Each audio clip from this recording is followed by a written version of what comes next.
Édition Nuit, bonsoir, bienvenue. Merci à vous de nous suivre sur France 24 et France Info. Voici les titres de ce journal.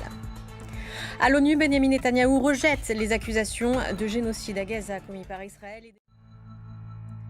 À la une, le discours offensif de Benyamin Netanyahou à la tribune des Nations Unies qui a provoqué des réactions contrastées, huées, boycott, manifestations en extérieur, mais aussi applaudissements au sein de cette assemblée.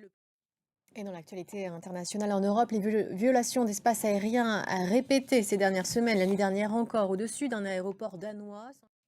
Et puis la question se posait du maintien du statut protégé des réfugiés ukrainiens en Pologne. Eh bien, le président Karol Nawrocki a signé une loi prolongeant la protection temporaire accordée à ces réfugiés. Et ce week-end décisif pour la Moldavie, le pays d'Europe de l'Est se prépare à des élections législatives dans un climat politique tendu. Le parti de Maia Sandu tentera de préserver sa majorité absolue alors qu'il dénonce de graves ingérences dans la campagne. Le parti rival, le bloc des patriotes, est lui aligné sur les discours du Kremlin.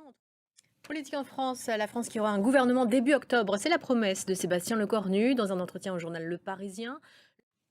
Et puis grand pays, grand chantier, c'est ce qu'on va vérifier tout de suite en partant pour la Chine. L'Empire du Milieu multiplie les grands travaux, des chantiers titanesques, illustration avec une route hors norme juchée sur un pont suspendu à une altitude de 625 mètres.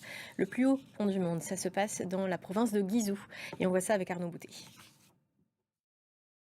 Et on reste en Asie où l'un des plus grands événements au monde consacré aux jeux vidéo se tient en ce moment au Japon, c'est le Tokyo Game Show.